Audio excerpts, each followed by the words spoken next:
guess the biggest question is, how you feel? I feel pretty good. Whenever I play football, I'm having a little bit more fun than when I'm not. So feel pretty good, feel pretty healthy, excited. Excited to go out there on Monday.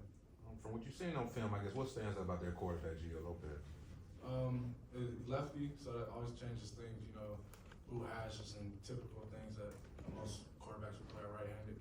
He's a little mobile and he's a good player, so we have a game plan for him. Definitely gotta respect him. Going into a game in such a big spotlight, how do you guys keep focused when the game at hand and not kind of get wrapped up in all the pomp and circumstances around it?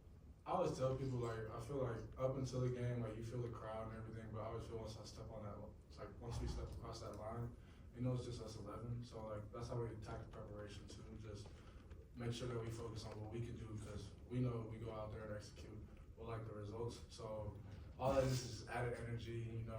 At practice you don't necessarily have the same juice, the nervous jitters, but all that just to me is just energy, and you can feed off of it, or you can let it distract you and then pull your attention places where it shouldn't be. So just use the energy to amplify what we do. It's just gonna feel like the fall camp that never ends. I mean, you guys play out on Monday night, and you have a bye week, and, it's been a long time since you played again.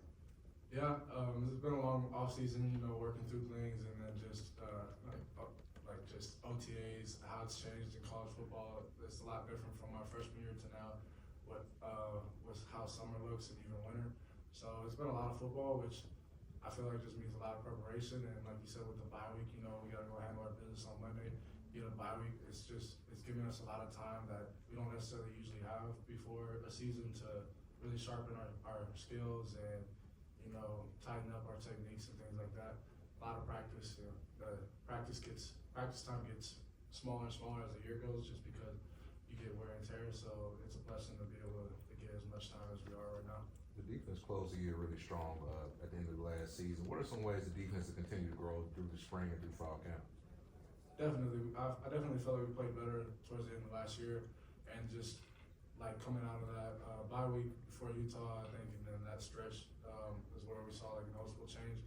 The same things that we harped on at that point, which was stop the run, cause turnovers, win the turnover battle, which that takes both sides, and then just recognizing arm party, pass versus run on third and medium, things like that, where we might be in exotics, checking out of it and just be really locked in on their game plan and understanding that Coach Avalos can make some aggressive calls, and at the end of the day, we say we have the sticks last, so if we got our controller last, we can make him right. He does a great job, but he also gives us the responsibility to make him right. He makes an aggressive call and then come out in a look that's not typical on a third down or a second and long passing down. You were recently voted one of the captains of this year's ball club. Just what did that mean to you to have that vote of confidence from your teammates? It's a blessing. We always talk about leading ourselves before we can lead others. So try to really focus on that, whether it be in the training room or the classroom or just outside, or at FCA, anything. Try to do my best, do my 111ths is what we call on the field, and to see that my teammates respected that and that they noticed that and think highly enough for me to be a captain was a blessing. It's something that I haven't done in my career, so it's been a blessing. I always joke that I've been an older brother, so I feel like I've always had to lead in a certain extent. Marcus might not say that, but I always felt like my actions were affecting those behind me, and to see that my teammates think it that way with me now, it's been a blessing for sure. Definitely a blessing. A lot of you guys are talking about the chemistry of this team and just how well you all get along. Do you see that? Is there a big difference compared to last year? I would say there's a big difference at this point from last year, if that makes sense. Before the season and before the season now, just even for me, I was new last year, and a lot of transfers they've been ingrained in the culture.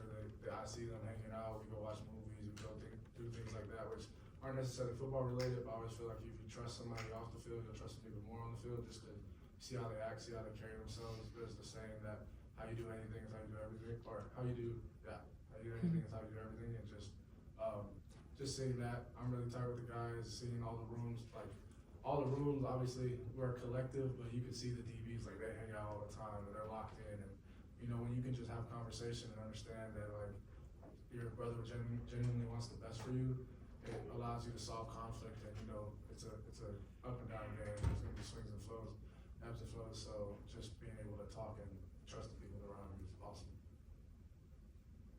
Anything else? Appreciate it, y'all. Thanks.